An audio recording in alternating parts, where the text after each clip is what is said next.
అందరికీ నమస్కారం. మన భారత రాజ్యాంగంలో ఒక ప్రత్యేకమైన అధికారం ఉంది. అది అవసరమైతే దేశాన్ని పెద్ద ప్రమాదం నుంచి కాపాడగలదు. కాని అదే అధికారాన్ని తప్పుగా వాడితే ప్రజాస్వామ్యానికే ముప్పు తెచ్చిపెట్టగలదు. అదే ఆర్టికల్ 123. దాని లోతుల్లోకి వెళ్లి అసలు విషయం ఏంటో తెలుసుకుందాం. ఒక్క క్షణం ఆలోచించండి. పార్లమెంట్ సెలవుల్లో ఉంది. అంటే ఎంపీలెవరూ సమావేశంలో లేరు. కాని సరిగ్గా అదే టైంలో దేశానికి అత్యవసరంగా ఒక కొత్త చట్టం కావాల్సి వచ్చింది. అప్పుడేం చెయ్యాలి? దేశ పరిపాలనను అప్పుడే ఆపేయాలా? లేదు కదా. సరిగ్గా ఇలాంటి ఊహించని పరిస్థితులను ఎదుర్కోవడానికే మన రాజ్యాంగంలో ఆర్టికల్ 123ని చేర్చారు. ఈ సమస్యకు మన రాజ్యాంగం ఇచ్చే సమాధానమే ఆర్డినెన్స్. సింపుల్గా చెప్పాలంటే ఇది ఒక టెంపరరీ చట్టం.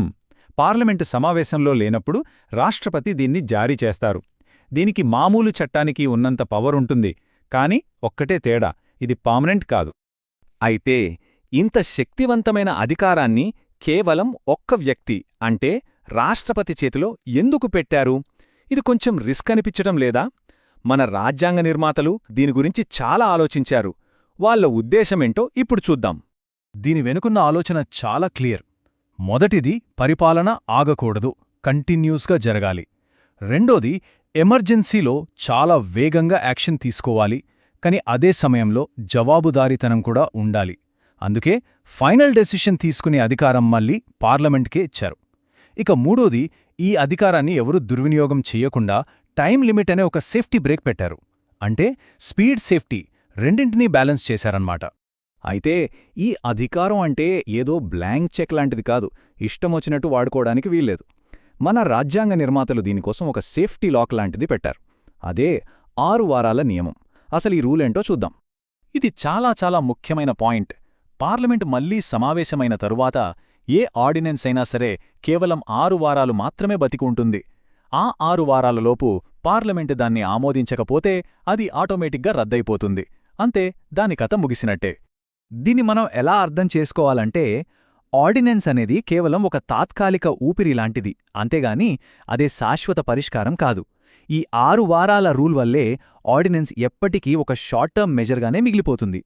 సరే, ఏ శక్తివంతమైన అధికారానికి ఒక రెండో వైపు ఉంటుంది కదా. మరి ఆర్డినెన్స్ అధికారాన్ని ప్రభుత్వాలు దుర్వినియోగం చేస్తే పరిస్థితేంటి? గీత దాటితే ఏం జరుగుతుందో చూద్దాం. ఈ దుర్వినియోగాన్ని గుర్తించడానికి కొన్ని క్లియర్ సైన్స్ ఉంటాయి. ఉదాహరణకి, పార్లమెంట్లో చర్చను తప్పించుకోవాలని సెషన్ ముగిసిన వెంటనే ఆర్డినెన్స్ తీసుకురావడం, లేదా ఒక ఆర్డినెన్స్ను పార్లమెంటు ఒప్పుకోకపోయినా దాన్నే మళ్లీ జారీ చేస్తూ ఉండటం. అన్నింటికన్నా దారుణం, ఏమాత్రం అర్జెంటు కాని విషయాన్ని కూడా దేశానికి అత్యవసరం అని చెప్పి ఆర్డినెన్స్ తీసుకురావడం. ఇవన్నీ గీత దాటడమే. ఇక్కడ చూడండి, అసలు ఉద్దేశానికి దుర్వినియోగానికి మధ్య తేడా ఎంత స్పష్టంగా ఉందో. పరిపాలన ఆగకూడదనే పెట్టిన రూల్ని చర్చను తప్పించుకోవడానికి ఒక షార్ట్కట్గా వాడుకోవటం, ఎమర్జెన్సీ కోసం ఇచ్చిన ఆయుధాన్ని పార్లమెంటును బైపాస్ చేయడానికి ఉపయోగించటం. ఇది రాజ్యాంగ స్ఫూర్తికే వ్యతిరేకం. ఇక్కడే మనకు ఒక ముఖ్యమైన రక్షణ కవచం ఉంది. ఒకవేళ ప్రభుత్వం చెడు ఉద్దేశంతో ఆర్డినెన్స్ జారీ చేసిందని కోర్టుకు అనిపిస్తే, కోర్టులు జోక్యం చేసుకుని ఆ ఆర్డినెన్స్ను కొట్టివేయగలవు. దీన్నే జ్యుడీషియల్ రివ్యూ అని అంటాం. ఇది చాలా పవర్ఫుల్ చెక్. ఆర్టికల్ 123ని దుర్వినియోగం చేస్తే డైరెక్ట్గా శిక్షలు లేకపోవచ్చు, కాని ఆ ప్రాసెస్లో ఏవైనా తప్పుడు పనులు చేస్తే మాత్రం శిక్షలు తప్పవు. ఫేక్ డాక్యుమెంట్లు పెడితే ఫోర్జరీ కేసులు, లంచాలు తీసుకుంటే అవినీతి నిరోధక చట్టం కింద కేసులు పెడతారు. అంటే చట్టాన్ని చేతుల్లోకి తీసుకుంటే చట్టం తన పని తాను చేసుకోపోతుంది. ఈ విషయంలో ప్రభుత్వాలు, కోర్టులు మాత్రమే కాదు, పౌరులుగా మనందరిపైనా ఒక బాధ్యత ఉంది. అధికారాన్ని జవాబుదారీగా మార్చడంలో మన పాత్ర ఏంటో ఇప్పుడు మాట్లాడుకుందాం. అవును, ఈ ప్రశ్న మన అందరి గురించే. ఈ అధికారం తప్పుదారి పట్టకుండా చూడటానికి సమాచారం తెలిసిన పౌరులుగా మనమేం చేయగలం? మనం చేయగలిగేవి చాలా ఉన్నాయి. ఒకటి, ప్రభుత్వం ఏ ఆర్డినెన్స్ తెచ్చినా దాని వెనక ఉన్న తక్షణ అవసరం ఏంటని ప్రశ్నించాలి. 2, ఆ 6 వారాల టైంలైనును జాగ్రత్తగా ట్రాక్ చేయాలి. 3, ఎక్కడైనా దురుద్దేశముందని అనుమానం వస్తే న్యాయస్థానాలు చేసే సమీక్షకు మనం మద్దతు తెలపాలి.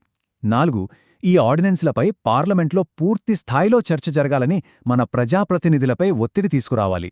చివరిగా ఒక్క విషయం గుర్తుంచుకోవాలి. ఆర్డినెన్స్ అనేది ఒక షార్ట్కట్ కాదు. అది కేవలం పార్లమెంట్ లేనప్పుడు తీసుకునే ఒక తాత్కాలిక శ్వాస మాత్రమే. కాని ఆ శ్వాస తీసుకోవడం ఒక వ్యసనంగా మారితే మన రాజ్యాంగ వ్యవస్థకే ఊపిరాడకుండా పోతుంది. అధికార సమతుల్యం అనేది ప్రజాస్వామ్యానికి ఎంత ముఖ్యమో ఇది మనకు పదే పదే గుర్తుచేస్తుంది.